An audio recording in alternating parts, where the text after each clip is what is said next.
I felt like tonally it would be a film that I had an affinity with. And then of course it's a Disney film, and I was excited to work for Disney and to work on something that's as iconic as Cruella.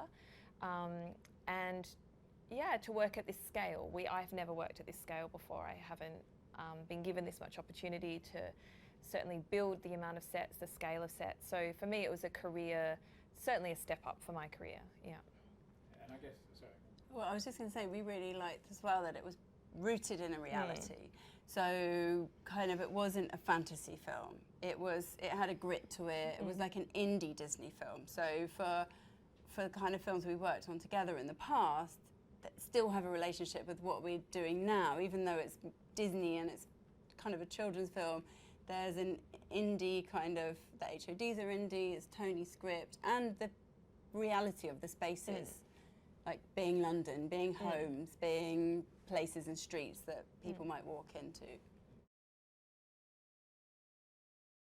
He came with a series of images that sort of laid out his intent in a way, and it was pretty clear from those images the direction that he wanted to take. We certainly moved it along together, but I felt tonally he was very clear from the outset.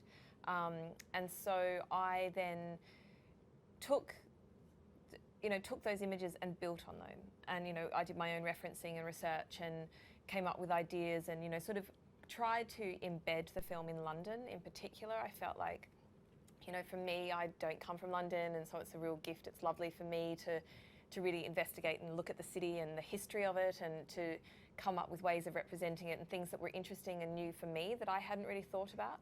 And so I built that kind of, in a way, it's sort of like I do a sweep of imagery, and then I, for each set and each sort of like visual beat of the film, I'll put in like a framework, and then I start working with Alice, and we like get into the detail and we flesh it out and, come up and we bounce a lot of, bounce everything back and forth.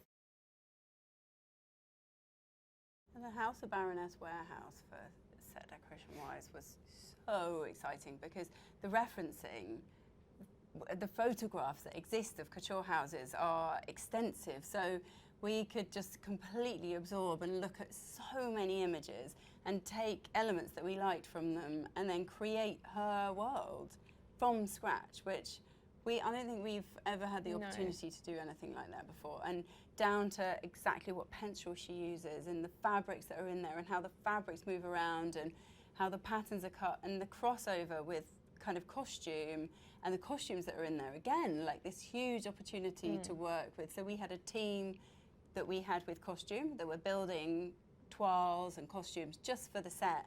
So we would work very closely with Sarah and Jenny looking at these, and they were essentially set dressing, but they had to be perfect. They had to be her world as well as everything we made. In that set, we pretty much made everything. We made the tables.